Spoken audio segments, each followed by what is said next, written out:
السلام علیکم ورحمۃ اللہ وبرکاتہ۔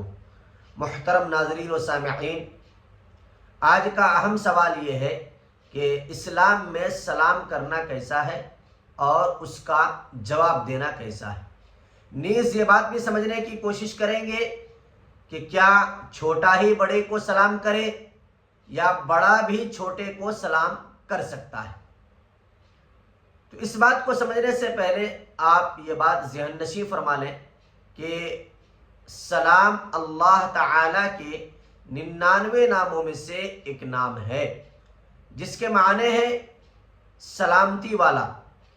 اور سلام کرنے والا جب سامنے والے کو سلام کرتا ہے تو اس کا معنی یہ ہوتا ہے، گویا یوں کہہ رہا ہوتا ہے کہ آپ میری طرف سے مامون و محفوظ ہیں، آپ کو میری طرف سے کوئی تکلیف نہیں پہنچے گی۔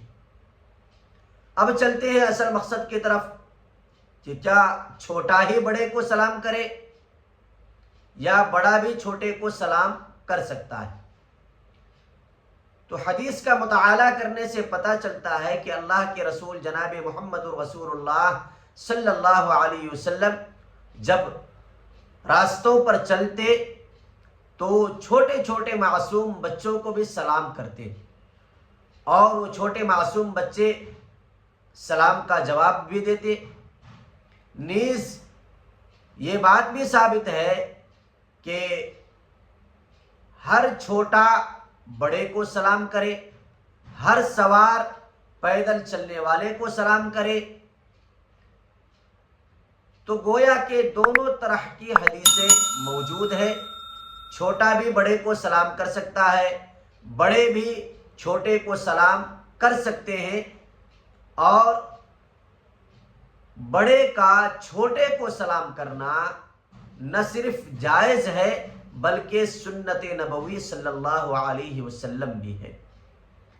نیز ایک حدیث کے اندر اللہ کے رسول صلی اللہ علیہ وسلم نے یہ بات بھی ارشاد فرمائی، ان اول الناس باللہ تعالی من بدأہم بالسلام، کہ لوگوں میں اللہ تعالی سے سب سے زیادہ قریب وہ شخص ہے جو سلام میں پہل کرتا ہو۔ تو سلام میں پہل کرے، اس میں بڑے چھوٹے کا لحاظ کیے بغیر آپ جب بھی موقع ملے کوشش کریں کہ سلام میں خود پہل کریں، تاکہ سلام میں پہل کر کے اس حدیث کی روشنی میں اللہ کا قرب آپ کو حاصل ہو جائے۔ لہذا سلام میں پہل کرنے کی کوشش کریں۔ رہی بات سلام کرنا کیسا ہے، تو اسلام میں سلام کرنا یہ سنت ہے، اور سلام کرنے والے کو سلام کا جواب دینا یہ واجب ہے۔ اللہ تعالیٰ سے دعا ہے اللہ ہمیں اس بات کو سمجھنے اور عمل کرنے کی اللہ ہم سب کو توفیق مرحمت فرمائے۔